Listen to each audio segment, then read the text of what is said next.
What's going on, guys? Welcome back to this year's Halloween Spooktacular. I'm having a lot of fun talking some horror movies. Today we're going to be talking about a new release that's out on HBO Max now, and that is Salem's Lot, starring Lewis Pullman and written and directed by Gary Dauberman. Writer Ben Mears returns to his childhood home of Jerusalem's Lot in search of inspiration, only to discover his hometown is being preyed upon by a bloodthirsty vampire, leading him to band together with a ragtag group to fight it. I wouldn't call this version of Salem's Lot high art at all. It's an entertaining movie, but I could see where people could easily get bored with this. A lot of the first half of the movie is spent trying to develop these characters without actually developing them. I don't really care about these characters at all. A lot of them are just really expendable, but the thing that makes you kind of care about them is that they are the ones that you are following. They are the ones that team up.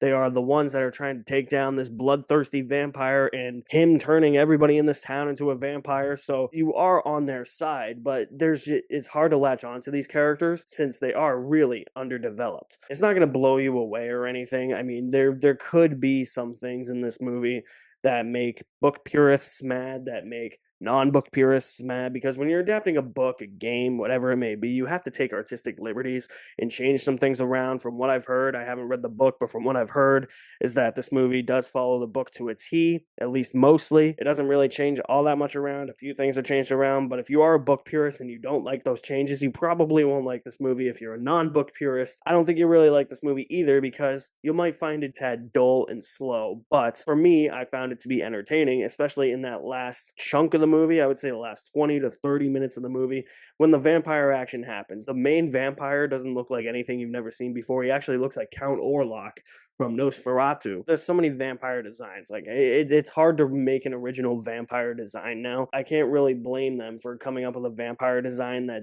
looks the same as anything. I mean, the scariest vampires to me will forever be the vampires in 30 Days of Night. But I did find this to be enjoyable, despite it not being all that great. It's not high art, like I said at the beginning. Nothing that Gary Dauberman has really done, except for the first It movie, is really high art anyways. This kind of feels like how I feel with Annabelle Comes Home, like a slow beginning.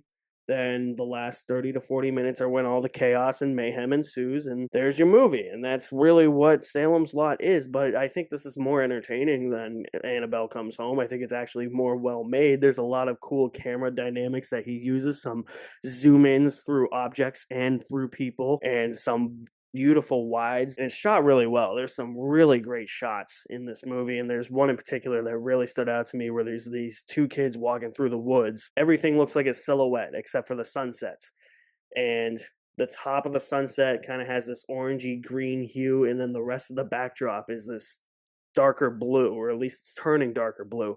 Everything else is in a silhouette. It really ramped up the tension in that scene, and it really made for a suspenseful scene when something happens in that scene. And I think that that's where Gary Dauberman shines. He makes this movie feel very old-fashioned, and I'm not just saying that because it's set in the 1970s. It feels like he's taking inspiration from a lot of directors who made movies in the 70s and 80s, and he's attributing the look of the film and the style of the film to those directors, and it's without ever feeling like a ripoff. And I love when directors can do that, when they're showing who inspired them without ripping off anything that they've done before. I think that that's when directors like Gary Dauberman really shine. I do like Lewis Pullman a lot. I think he is a solid lead, and that's the thing.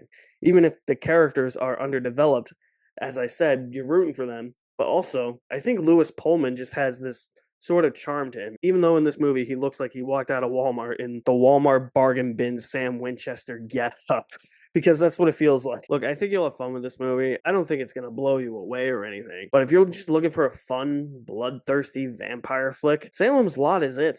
It may drag on a little bit too long. It's close to 2 hours. It could have been a little bit shorter. I still had fun with it. You know, it's nothing to write home about. Somebody sits me down and is like, hey, we're going to watch the new Salem's Lot. Watch it again. I had enough fun with it. I'm going to give Salem's Lot a B-. So if you guys have seen Salem's Lot, the new one on HBO Max, let me know what you think of it in the comment section below. I'll leave my link to my website in the description below as well. You guys are the best. Thank you for watching. My name is Alex Madden, and I'll see you at the movies somewhere.